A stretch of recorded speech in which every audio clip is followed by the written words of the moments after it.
একাদশ শ্রেণীর সুপ্রিয় শিক্ষার্থী, আজকে তোমাদের নতুন ইংরাজি বই থেকে ইউনিট 9 লেসন 3 এই লেসনটি আমরা পুরোপুরি বাংলা অনুবাদ সহকারে আলোচনা করব। আর তোমরা যদি নতুন হয়ে থাকো তাহলে অবশ্যই চ্যানেলটি সাবস্ক্রাইব করতে ভুলবে না। তাহলে আমরা শুরু করছি। The situation you are facing is commonly known as cyber bullying. আমরা সাধারণত যে পরিস্থিতির সম্মুখীন হচ্ছে তা সাইবার বুলিং অর্থাৎ সাইবার অপরাধ, সাইবার ক্রাইম হিসাবে পরিচিত। It is basically an act done by a persons against another persons by using electronic communication. এটি সাধারণত একটা কাজ। সে কাজটা কি? একজন ব্যক্তি আরেকজন ব্যক্তির বিরুদ্ধে করে। কিসের মাধ্যমে করে? বাই ইউজিং ইলেকট্রনিক কমিউনিকেশন, বৈদ্যুতিক যোগাযোগের মাধ্যমে। ইলেকট্রনিক কমিউনিকেশনগুলো কি? যেমন ইমেল, জিমেল, বিভিন্ন প্রকার সোশ্যাল মিডিয়া, এগুলোর মাধ্যমে একজন ব্যক্তি আরেকজনের বিরুদ্ধে সাধারণত এই কাজটি করে থাকে এবং সেটাই হচ্ছে সাইবার বুলিং। যেমন এখানে এক্সাম্পল দেওয়া আছে সোশ্যাল মিডিয়া, সামাজিক যোগাযোগ মাধ্যম। A few examples of cyberbullying are causing someone harm by posting unwanted or private information. Cyber বুলিংয়ের অর্থাৎ সাইবার অপরাধের, সাইবার ক্রাইমের কয়েকটি এক্সাম্পলের মধ্যে প্রথমটি হলো কারো ব্যক্তিগত এবং অপ্রয়োজনীয় তথ্য পোস্ট করার মাধ্যমে কারো ক্ষতি সাধন করা, নাম্বার 1।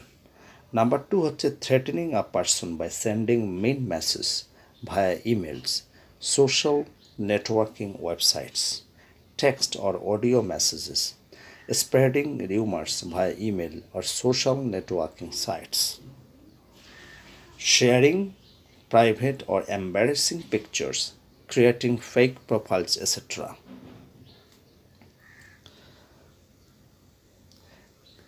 থ্রেটেনিং আ পারসন, এটা হচ্ছে একজন ব্যক্তিকে ভয়ভীতি দেখানো। কিভাবে?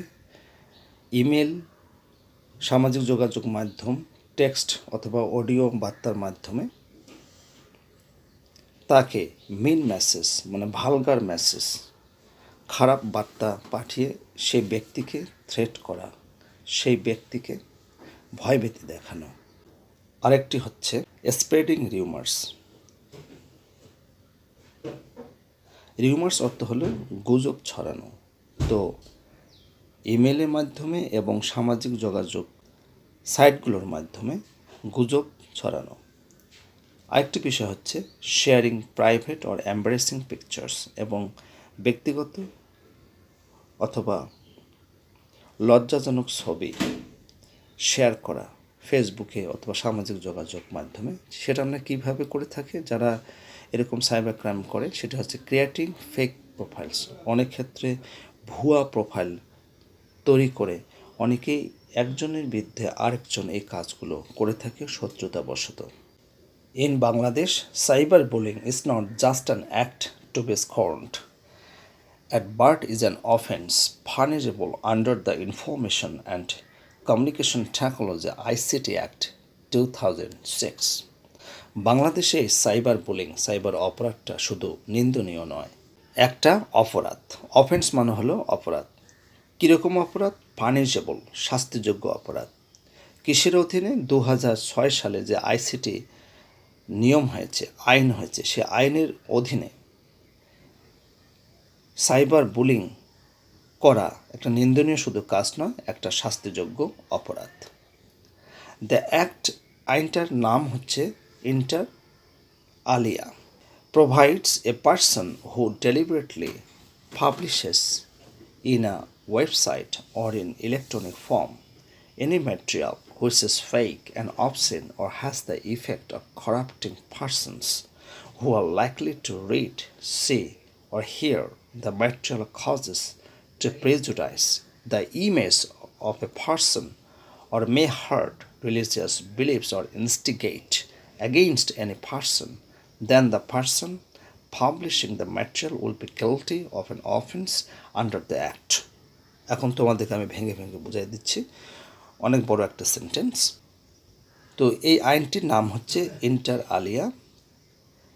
যদি কেউ একজন ব্যক্তি যদি ডেলিবারেটলি মানে কি ইচ্ছাকৃতভাবে উইলিংলি ইন্টেনশনালি যদি একটি ওয়েবসাইটে যে কোনো একটি ইলেকট্রনিক ফর্ম মানে ইমেল, জিমেল অথবা ফেসবুকের মাধ্যমে কোনো ম্যাটেরিয়াল মানে কোনো তথ্য যদি প্রচার করে যেটা হুইচ ইজ ফেক, যেটা মিথ্যা, যেটা কোনো অস্তিত্ব নেই এবং যেটা হচ্ছে অবসিন মনে করে যেটা অশ্লীল, এবং যে তথ্য সে প্রচার করলো যদি এটার ইফেক্ট থাকে করাপ্টিং পারসন মানে কারো সুনামের ক্ষতি করতে পারে, যদি এরকম কোনো ইফেক্ট থাকে এবং যারা এটি পড়বে, যারা পড়তে পারে, দেখতে পারে এবং শুনতে পারে, অর্থাৎ সুস্থ ব্যক্তি যদি এরকম কন্টেন্ট যদি পড়ে থাকে বা দেখতে থাকে এবং এটি যদি causes to prejudice the image of a person, যদি কোনো ব্যক্তির যে ইমেজ, যে সম্মান, এটা যদি ক্ষতি সাধন করে অথবা ধর্মীয় অনুভূতিতে আঘাত হানে, ইনস্টিগেট মানে উস্কানি দেওয়া, এবং কারোর বিরুদ্ধে যদি উস্কানি দেয় সেই পোস্ট যে পোস্ট করলো এই পোস্টে যদি ধর্মীয় অনুভূতিতে আঘাত দেয়, কারোর বিরুদ্ধে যদি উস্কানি দেওয়া হয়, then the person publishing the material, তাহলে ওই ব্যক্তির প্রচার করা যে ম্যাটেরিয়াল, যে কন্টেন্ট, এটাই কিন্তু এই আইনের আওতায় একটা অপরাধ বলে গণ্য হবে। এখানে বলা হচ্ছে গিল্টি অফ অ্যান অফেন্স, মানে অপরাধ বলে সাব্যস্ত হবে। The punishment for such an offence is imprisonment and or fine.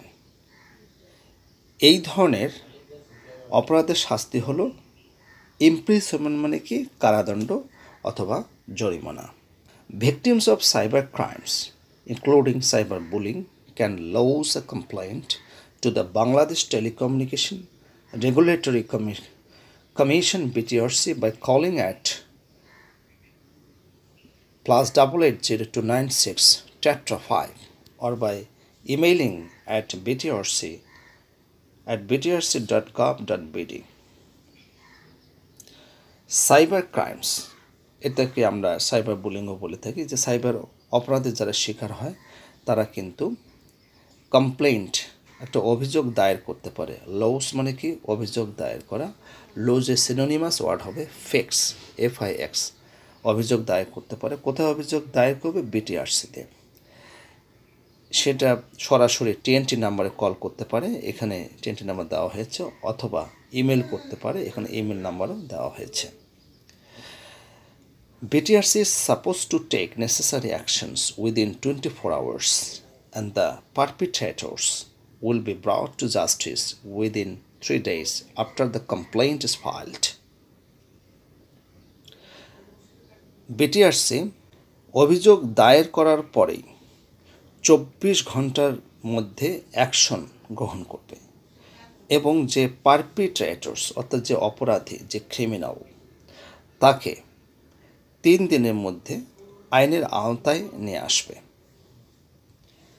The government has also launched a cyber crime helpline. সরকার এছাড়াও একটা সাইবার ক্রাইম অর্থাৎ সাইবার অপরাধমূলক হেল্পলাইন চালু করেছে, যেখানে আমরা যে কোনো সময় ফোন দিতে পারি। Victims can call at +88017667 to submit their complaints. যারা ভিকটিম, যারা এই সাইবার ক্রাইমের বা অপরাধের শিকার হয়েছেন, তারা তাদের অভিযোগগুলো এই মোবাইল নাম্বারে জানিয়ে দিতে পারে। Furthermore, if the harassment amounts to criminal intimidation, threatening someone with injury to his or her person, reputation, property, etc., then the perpetrator may be liable to punishment as per the Penal Code 1860.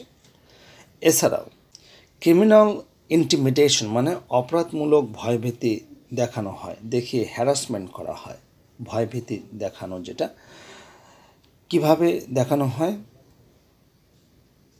To his person মানে তার ব্যক্তির, তার যে আত্মীয় স্বজন, ছেলে মেয়ে আছে, তাদেরকে থ্রেট দেওয়া হয়, তাদেরকে হুমকি দেওয়া হয় বা তাদেরকে মেরে ফেলা হবে, এরকম কথা বলা হয়।